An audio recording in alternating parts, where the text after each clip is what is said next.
وہ جگہ جہاں 5 دریا ایک جگہ ملتے ہیں، پنجنت کا مقام۔ آج وہی منظر ایک زندہ قبر کی مانند ہے۔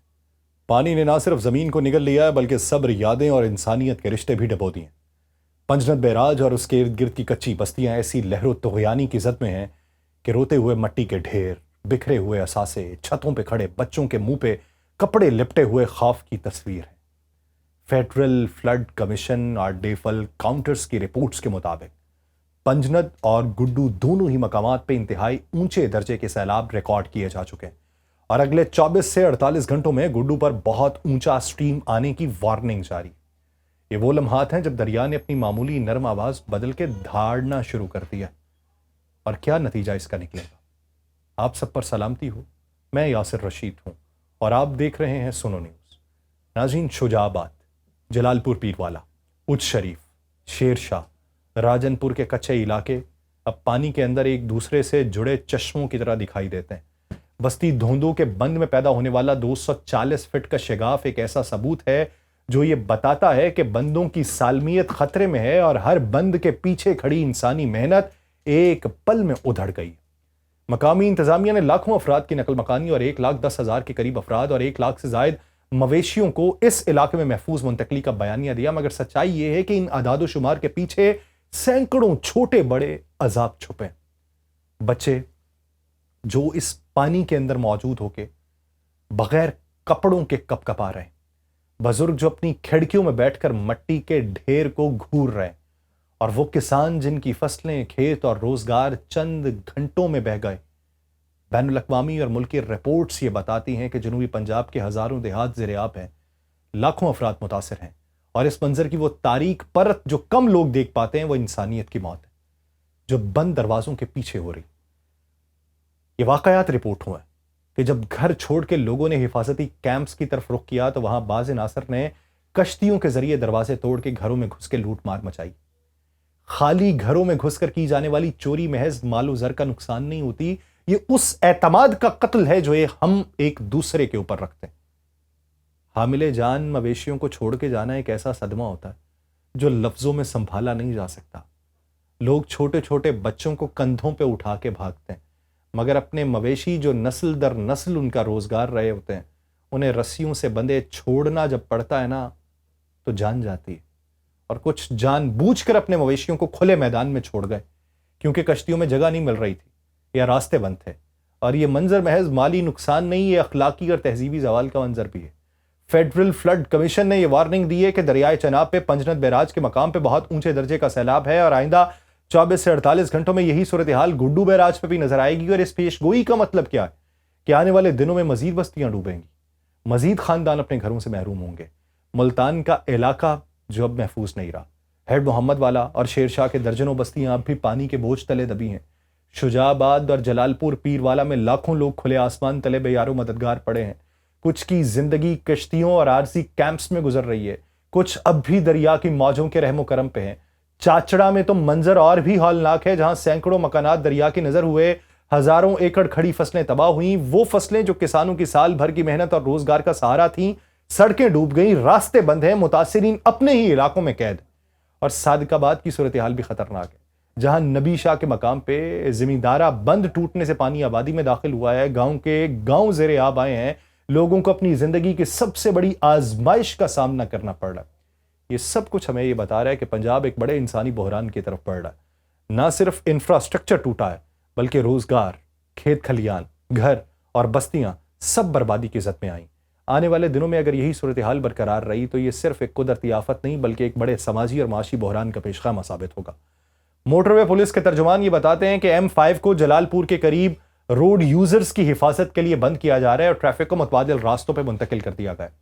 نارتھ باؤنڈ ٹریفک کو اچ شریف، جھانگرا اور جلال پور انٹرچینج سے موڑا جا رہا ہے، جبکہ ساؤتھ باؤنڈ ٹریفک کو شاہ شمس، شیر شاہ اور شجاع آباد ساؤتھ سے متبادل راستوں پہ منتقل کیا جا رہا ہے۔ NHA حکام نے صورتحال پہ قابو پانے کے لیے اقدامات کرنے کی باتیں کی ہیں، ڈائیورژنز جو ہیں وہ قائم کی گئی ہیں۔ ورکرز فلڈ واٹر کے دباؤ کو کم کرنے کے لیے ریت کے تھیلے اور پتھر رکھ کے بند باندھنے کی کوشش کر رہے ہیں، اور یہ کام 1-2 دن کے لیے نہیں بلکہ مسلسل نگرانی اور محنت کا متقاضی ہے، کیونکہ دریا کا بہاؤ مسلسل بڑھ رہا ہے اور دباؤ ہر لمحہ شدید تر ہو رہا ہے۔ موٹر وے پولیس کی ٹیمز بھی موقع پہ موجود ہیں تاکہ روڈ یوزرز کو محفوظ راستہ فراہم کیا جا سکے اور ٹریفک کو منظم رکھا جا سکے۔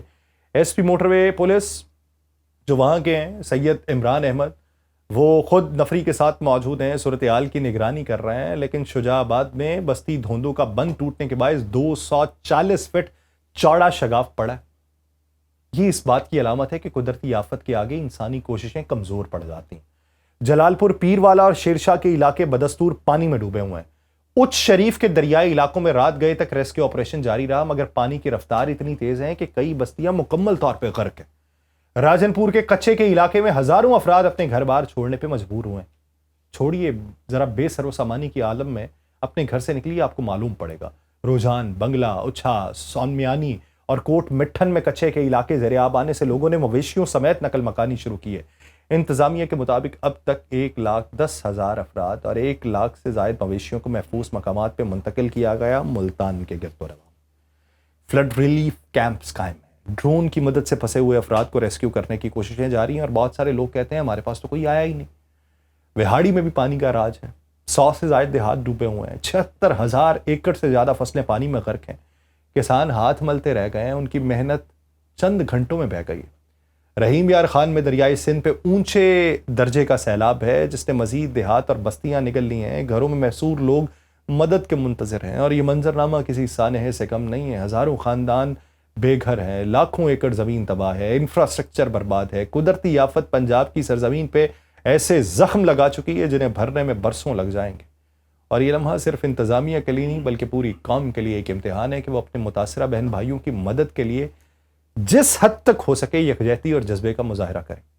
ہم نے یہ مناظر دیکھے، ہمارے کچھ دوست اقربا جو ہیں وہ اس وقت فیلڈ کے اندر موجود ہیں، وہ ہمیں یہ بتاتے ہیں کہ جس جگہ پہ چارہ موجود نہیں ہے اور جن لوگوں کے پاس چارہ ہے یا چارے کو کاٹنے کی مشین ہے، وہ اپنے ہی پیسوں سے چارہ وہاں پہ کاٹ کے ان لوگوں کو مہیا کر رہے ہیں جو لوگ تباہ حالی کا شکار ہو چکے ہیں۔ انسانیت کو زندہ رکھیے۔ پانی کی تباہ کاری میں سب سے خطرناک حقیقت یہ ہے کہ امدادی کام مشکل اور جان لیوا ہو جاتے ہیں۔ گزشتہ دنوں ریسکیو بوٹ کے الٹنے اور امدادی کارکنوں اور متاثرین کی ہلاکتوں کی خبر آئی تھی جو یہ بتاتی ہے کہ ریسکیو آپریشن خود زندگی کے لیے رسک ہے۔ ایسے حالات میں جب لوگ اپنی جان اور املاک دونوں کے بیچ پھنس جاتے ہیں تو بہت سے اخلاقی اور عملی جو دیگرگون صورتحال ہے وہ سامنے آتی ہے۔ کچھ لوگ مویشیوں کو بچانے کے لیے چھتوں پہ بیٹھے رہتے ہیں، کچھ کشتی کے پیچھے دوڑتے ہیں، بعض حالات میں جان بچانے کے لیے اپنے پڑوسی یا عزیز کو چھوڑ کے چل پڑتے ہیں۔ یہ سب منظر یہ بتاتے ہیں کہ ایمرجنسی مینجمنٹ کا ہر ایک پہلو کتنا نازک ہوتا ہے۔ اب اگر یہ سوال کیا جائے کہ جب کوئی سیلاب میں بہہ کے کسی کے ہاتھ میں مویشی یا سامان پہنچے تو اس کا کیا کیا جائے، تو اس کا جواب جو ہے وہ سب سے پہلے آپ کو یہ یاد رکھنا چاہیے کہ مویشی کسی انسان کا ذریعہ معاش ہوتا ہے، اس کی شناخت اور حق کی پاسداری ضروری ہے۔ اگر آپ کو کوئی مویشی یا قیمتی شے سیلاب کے بعد ہاتھ لگے تو اس کو فوری طور پہ مقامی انتظامیہ یا نیشنل ڈیزاسٹر مینجمنٹ اتھارٹی یا مقامی ریلیف کیمپ کے حکام کو اطلاع کریں، تصویر کھینچیں، مقام، تاریخ اور وقت درج کریں اور اگر ممکن ہو تو ویڈیو ریکارڈ کریں۔ مقامی انتظامیہ اس کی رجسٹریشن کروائیں تاکہ اگر مالک تلاش کرے تو وہ آسانی سے اپنے جانور کی بازیابی کے لیے کارروائی کر سکے۔ مویشیوں کو بغیر تصدیق کے ذبح نہ کریں، نہ ہی اپنی ذاتی ملکیت بتا کے فروخت کریں۔ اس وقت سب سے بڑی اخلاقی ذمہ داری یہ ہے کہ مال کو محفوظ رکھا جائے اور سرکاری طریقہ کار کے ذریعے اس کا پتہ لگایا جائے۔ اگر مقامی حکام فوری طور پہ موجود نہ ہوں تو قریبی ریلیف کیمپ، محلے کے معزز افراد یا جماعتی نمائندوں کو اطلاع دے کے عارضی طور پہ جانور کو وہاں رکھا جا سکتا ہے۔ اس کی تفصیلات نوٹ کر دی جانی چاہیے تاکہ بعد میں اس کا کلیم آسان ہو سکے۔ طبی پہلو بھی ہے، پانی میں بہہ کر آنے والے جانور بیماری یا زہریلے کیڑے مکوڑوں سے متاثر ہو سکتے ہیں، اس لیے جب جانور ملے تو انہیں فوراً کسی مستند ویٹرنری یا ریلیف یونٹ کے پاس لے کے جا کے چیک کروائیں۔ مالک کا دعویٰ ثابت ہونے تک جانور کو کیورنٹائن میں رکھنا چاہیے تاکہ بیماری پھیلنے کا خطرہ دور رکھا جا سکے۔ اگر کسی نے جانور اپنے نام کر لیا ہے تو اس عمل کو مقامی قانون کے مطابق رپورٹ کرنا چاہیے۔ رقومات یا مادی فائدہ اٹھانے کی کوشش نہ کریں کیونکہ ایسے حالات میں سماجی باہمی اعتماد بقا کی خاطر لازم ہے۔ یہ انسانی رویہ ہی ہے جو آفت کے بعد معاشرتی شفا کا راستہ کھولتا ہے۔ یہاں ایک تلخ مگر ضروری حقیقت یہ ہے کہ امدادی کام میں بدعنوانی اور ناجائز فوائد اٹھانے کے واقعات بڑھ جاتے ہیں۔ اس لیے مناسب ہے کہ جو اشیاء یا جو جانور ہاتھ لگے انہیں عارضی طور پہ محفوظ کریں، فوٹوگرافک ثبوت قائم کریں، مقامی انتظامیہ کو فوری طور پہ مطلع کریں۔ انتظامیہ کی جانب سے بنائے گئے ریلیف کیمپ اور فیلڈ دفاتر میں اس کی نوٹسنگ سب سے درست راستہ ہے۔ اس کے ساتھ ساتھ معاشرتی ضابطے یا پھر پنچایت، ضلعی انتظامیہ یا فوجی یونٹس کے ذریعے تصدیق شدہ کاغذات، یہ وہی طریقہ ہے جو دیر پا تنازع سے بچا سکتے ہیں۔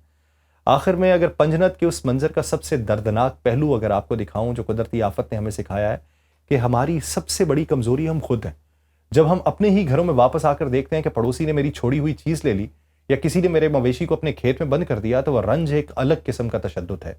سیلاب کے بیچ میں ہمارا اخلاقی معیار ہمیں جوڑ توڑ اور انسانیت کے پاس دین انصاف کی طرح قائم رکھتا ہے یا پھر وہ ختم ہو جاتا ہے۔ اس آفت کے بعد سب سے بڑی جیت وہ ہوگی جب ہم نہ صرف اپنے زخمی وطن کو بحال کریں گے بلکہ اپنی باہمی ذمہ داریوں اور انسانیت کے اصولوں کو بھی از سر نو زندہ کریں گے۔ مجھے دیجیے اجازت، اللہ نے کے پاس۔